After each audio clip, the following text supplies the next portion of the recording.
Tretch Craventail has landed in Total War Warhammer 2. There's been a lot of excitement going around about our new legendary lord, as well as his abilities.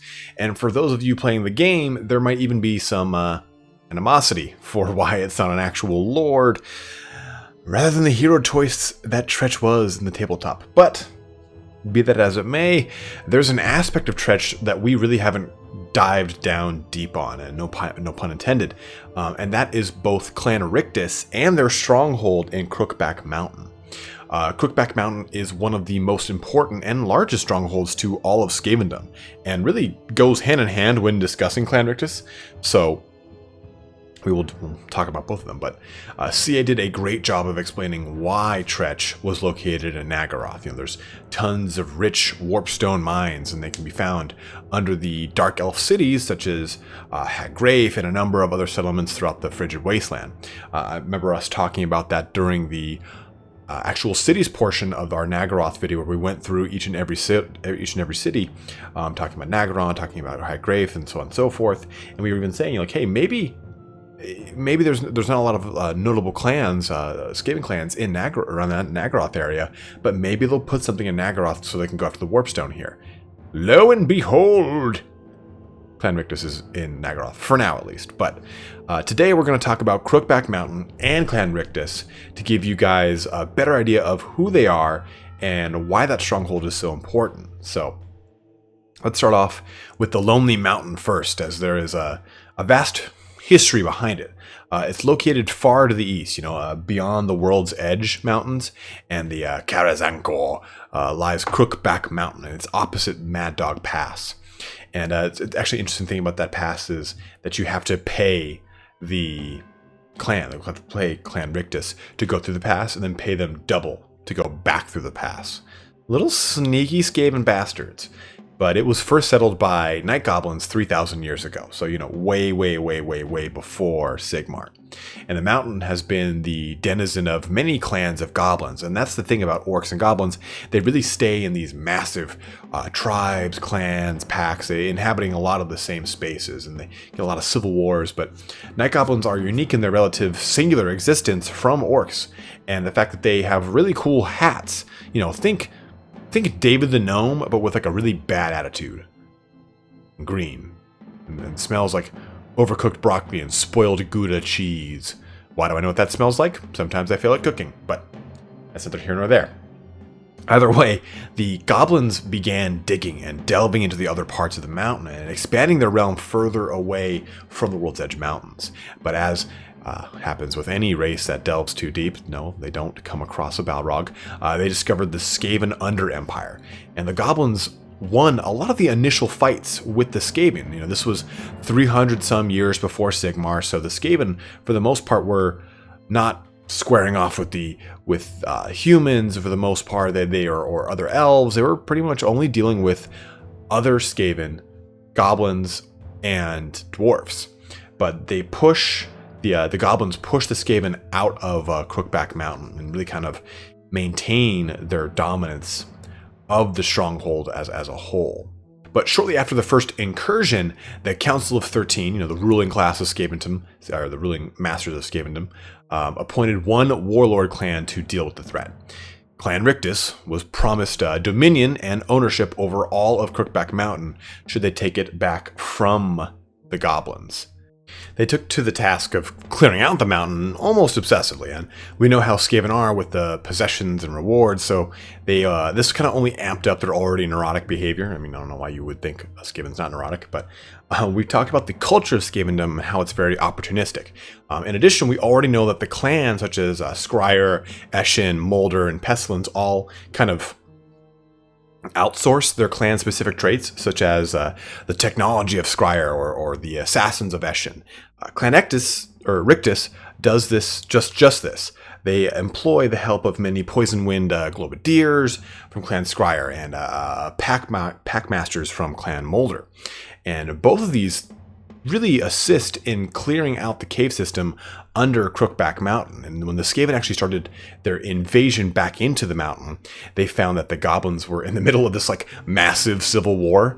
And this really paved the way for a quick and easy win for Clan Rictus, who kind of swept through the cave, killing off the majority of the goblins. And in the end, they enslaved the rest of the night goblins, and that has actually become the chief export of Crookback Mountain, if you can even call it that. Night Goblin slaves that they send to the grander Under Empire is more or less their unique trading source if they're on the campaign map. But with raiding parties, even outside of Crookback Mountain from Clan Rictus, they range out to Mount Greyhag to the east, or it's a goblin lair, or Mount Grimfang to the north for more slaves to supply Skavendom. And this is all from the Skaven Heraldry book. It actually talks about how they capture the goblins in pretty cool detail. It's pretty quirky. They wait until they get really drunk on fungi wine because they're disgusting green creatures from the Black Abyss. Then they capture them when they're all passed out. Pretty cheeky. Imagine going out for a rough night on the town, getting home after eating far too much Denny's. For those of you in Europe, it's Denny's. That should just be that should be worldwide if it's not already. But then passing out with one foot in your own clothes hamper and waking up in the middle of the Under Empire. That is not a fate I would wish on anybody. But what of what of the mighty Clan Rictus? We already know Tretch Craventail is a warlord within the clan, so we've got that out of the way. But after capturing Crookback Mountain, Clan Rictus went from nearly bankrupt trying to supply the effort to capture the mountain to insanely wealthy. Their wealth is due to the great amount of slaves that they can trade into the greater empire as a whole. In addition to that, Clan Rictus roves around the Darklands looking for downed warpstone meteors that drop off Morsleep. This also gives them a ton of warp tokens. Those are not related to Chuck E. Cheese tokens. Almost as much as Clan Moors, who they are really in a constant power struggle with. Clan Moors is obviously where Queek Headtaker hails from. But they get in this power struggle with they're trying to constantly trick each other into capturing more of each other's tokens, which sounds like a kind of a fun game you play in camp, right?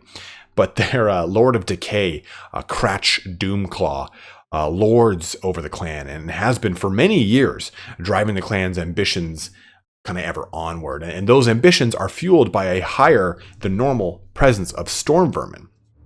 In fact, Clan Rictus touts some of the highest population of the black-furred little beasts in the entire Skaven Empire.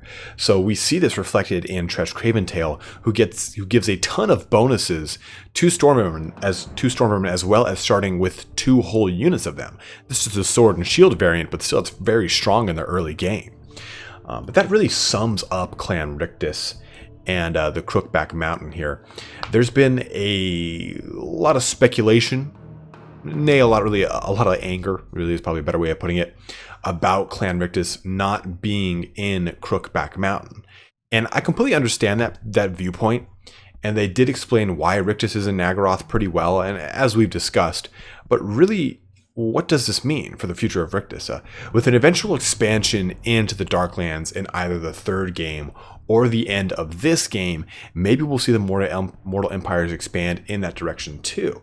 We know that Rictus faces a lot of natural enemies with the Chaos Dwarfs. Every time they kind of range out from Crookback Mountains, they often come across other orcs, other Chaos Dwarfs, Hobgoblins, all manners of beasties that are in the Darklands. And hopefully this is CA's real eventual foothold and foray into an introduction of the Darklands. We hear more and more about what these Darklands are, what inhabits them, and we'll go into a video that explains what exactly and where exactly the Darklands are, because I feel like it's been a pretty nebulous topic that we've brought up multiple times, starting with the ogres. I think Loremaster and Sotek and I kind of talked back and forth about that in a couple of our podcasts, but I think for a lot of you guys that don't know a lot of the lore, don't know what the hell the Darklands are.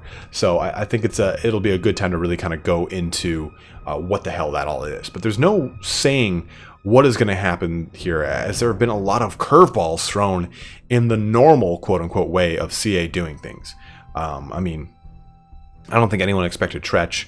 A lot of the stuff that came with Tomb Kings was pretty different They got the Regiments of Renown released alongside them, where no other DLC has been like that with a new race. Bretonnia had to wait for it. The Wood Elves and the Beastmen, we've all had to wait for them. So no race has gotten the Regiments of Renown released alongside them. Hell, Chaos didn't even have the Regiments of Renown released alongside them, and they were a quote-unquote DLC race. So be that as it may. So again, they've started to really mix up the formula, so it's hard to really predict what's going to go on. But maybe in the future, we'll be receiving Crookback with Kratch kind of moving over, which would add a lot of variety to a relatively stagnant starting position. The dwarfs have had the same set of enemies since the game started, since Total War Warhammer 1 came out, with not much variety in the way of monsters. I mean monsters, but opposing races. Empire has had to deal with Bretonnia to their west, and then Norska, and a number of other races having the DLC races add a new facet to their start. You know, moving Kratch to Crookback Mountain would add another level of complexity to Immortal Empire's campaign, and a way to start as as close to the old world as we currently have with our Skaven lords. You know,